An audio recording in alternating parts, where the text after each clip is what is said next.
Students, welcome to my channel easy learning accounts.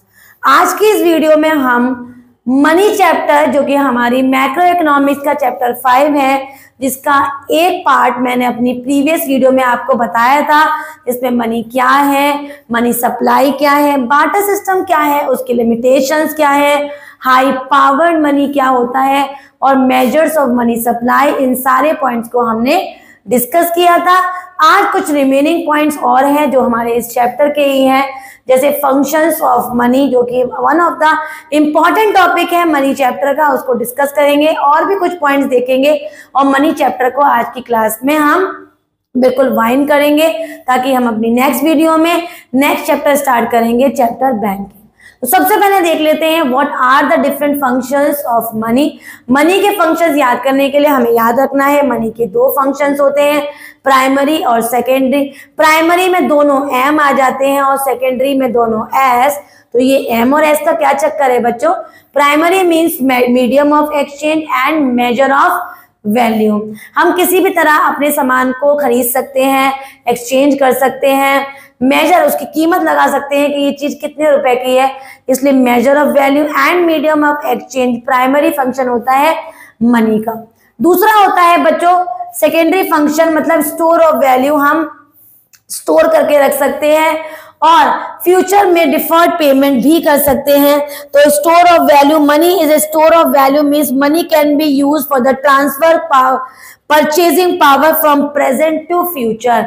और deferred payment मतलब हम इसका deferred payment act as a payment which is made in future. ठीक है बेटा। मीडियम ऑफ एक्सचेंज, कुछ भी खरीद सकते हैं। मेजर ऑफ वैल्यू मतलब उसकी कीमत आंक सकते हैं कितने की वो चीज है। तो ये है हमारे functions of money. Next topic है जो अच्छा टॉपिक है, वो है बेटा इवैल्यूएशन ऑफ मनी, कि मतलब मनी आया कैसे बच्चों। तो चाहिए आए ना आए, लेकिन हमें एक इंफॉर्मेशन के पॉइंट ऑफ व्यू से पता होना चाहिए कि सबसे पहले हमारे देश में कमोडिटी मनी आया, जिसे हम बार्टर सिस्टम कहते हैं, जिसमें सामान के बदले में हम सामान एक्सचेंज करते हैं। दूसरा फिर आया बच्चों जिसे हम कहते हैं मेटालिक मनी, जिसमें गोल्ड कॉइन्स, सिल्वर कॉइन्स और कॉपर कॉइन्स, कॉइन्स का जब चलन चला तब इसे कहते हैं हम लोग, इस वाले फेज को कहते हैं मेटालिक मनी। उसके बाद बच्चों पेपर मनी, जो हम लोग यूज करते हैं, जो नोट हम यूज करते हैं उन्हें पेपर मनी कहते हैं। उसके बाद बच्चों क्रेडिट मनी। क्रेडिट मनी मतलब जैसे चेक्स हैं, ड्राफ्ट है, इस तरह के जब हमने पेमेंट्स किए तो उसे कहते थे हम कौन सा मनी? Credit money. और लास्ट है बच्चों प्लास्टिक मनी, जो आजकल हम लोग रिसेंटली यूज करते हैं, कार्ड से पेमेंट करते हैं, debit card, credit card, transactions जो इस कार्ड से की जाती हैं उसे हम कहते हैं क्या? Plastic money. ठीक है। तो इवैल्यूएशन ऑफ मनी में सबसे पहले हमारा कमोडिटी मनी, उसके बाद बच्चों मेटालिक मनी, उसके बाद आया बच्चों पेपर मनी, देन उसके बाद आया हमारा credit money and the last one is plastic money.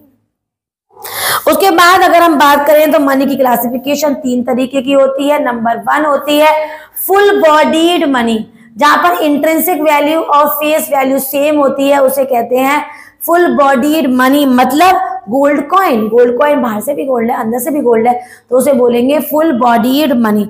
दूसरा होता है बच्चों representative full bodied money. Representative full bodied money, जो पैसा हम लोग यूज करते हैं, जो नोट हम यूज करते हैं, जिसकी इंट्रिंसिक वैल्यू ज्यादा है और फेस वैल्यू कुछ भी नहीं होती। फेस वैल्यू क्या है? एक कागज का टुकड़ा है। ठीक है।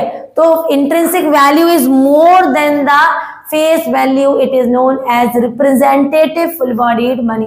नेक्स्ट इज क्रेडिट मनी, जिसकी फेस वैल्यू ज्यादा बच्चों, इंट्रिंसिक वैल्यू कुछ भी नहीं है। फॉर एग्जांपल है टोकन कॉइन, आपने अपनी कार पार्किंग पे लगा ली, टोकन मिल गया आपको, टोकन आपसे खो गया तो आपको दिक्कत हो जाएगी अपनी कार लेने में वहां से, या कोई भी चीज अगर आपने टोकन के थ्रू रखवाई है तो उसकी फेस वैल्यू बहुत ज्यादा है इंट्रिंसिक वैल्यू से कंपैरिजन में, तो उसको बोलेंगे हम क्या?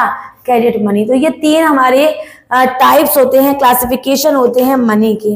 नेक्स्ट और last is monetary system in India. Monetary system in India, हमारे देश का मॉनेटरी सिस्टम पूरा कौन रन करता है? आरबीआई रन करती है। आरबीआई सारे नोट का इशू करती है except the 1 rupee note and all the coins. इसको कौन देखता है? Ministry of finance. और क्या तैयार करना है? हाँ, India follow the minimum reserve system, इस लाइन को जरूर तैयार करिए। इंडिया मिनिमम रिजर्व सिस्टम को फॉलो करती है। Under this system the central government bank is required to keep a minimum reserve of gold and foreign exchange of worth 200 rupees crore, and on this basis RBI can issue any number of notes। तो minimum reserve system की जो point मैंने बोला है इसको अच्छे से ready करिए। मॉनिटरी सिस्टम में आरबीआई हेड है, पूरा वर्क करती है, सारे नोटों की छपाई करती है except 1 rupee note and all the coins, इनको देखता है मिनिस्ट्री ऑफ फाइनेंस। और ये मिनिमम रिजर्व सिस्टम, गोल्ड वाली जो बात उन्होंने बोली, क्या बोली? Another system we keep a central minimum reserve of gold and foreign exchange of rupees 200 crore and on this basis RBI can issue any number of notes। तो यहाँ तक हमें चैप्टर रन हो गया। एक और इसमें पॉइंट मुझे दिख रहा है, वो है कि भाई जो हमारे मनी होते हैं उसका क्या मोटिव होता है? Transaction motive. कोई भी चीज खरीदने में, बिजनेस यूनिट्स में या पर्सनली कुछ भी खरीद रहे हैं, ट्रांजैक्शन कर रहे हैं, उसके लिए हम मनी की जरूरत रखते हैं। एक होता है बच्चों स्पेक्यूलेशन, जैसे फ्यूचर में हमने कुछ बॉन्ड्स ले लिए, शेयर्स ले लिए, डिबेंचर्स ले लिए, तो इस टाइप की जब हम अपने बैलेंसेस को होल्ड कर लेते हैं फ्यूचर के लिए तो उसे कहते हैं स्पेकुलेटिव मोटिव। एक होता है प्रिकॉशनरी मोटिव, अगर हमें कोई अनफोर्सिन कंटिजेंसी हो जाए, कोई प्रॉब्लम हो जाए तो हम अपने पैसे की सेविंग्स को हम यूज कर सकते हैं, अपने पैसों का यूज कर सकते हैं। तो प्रिकॉशनरी मोटिव, स्पेकुलेशन मोटिव और पहला होता है transaction motive. These are the motives of money. तो ऑल ओवर दोनों यूनिट्स में, हम दोनों वीडियोस में हमने क्या क्या पढ़ा? हमने मनी पढ़ा बच्चों, मनी सप्लाई पढ़ा, barter system, limitations of barter system, high powered money भी पढ़ा हमने, मेजर्स ऑफ मनी सप्लाई पढ़ा। और बच्चों आज हमने functions of money, evaluation of money, classification of money and monetary system of money पढ़ा, ऑफ इंडिया पढ़ा, जिसमें हमने आरबीआई को हेड बताया। आपको अच्छे से वीडियो समझ में आ गई हो और मनी चैप्टर क्लियर हो गया हो तो वीडियो को लाइक करें, शेयर करें और हाँ बच्चों चैनल को सब्सक्राइब करना बिल्कुल भी ना भूलें। Thank you.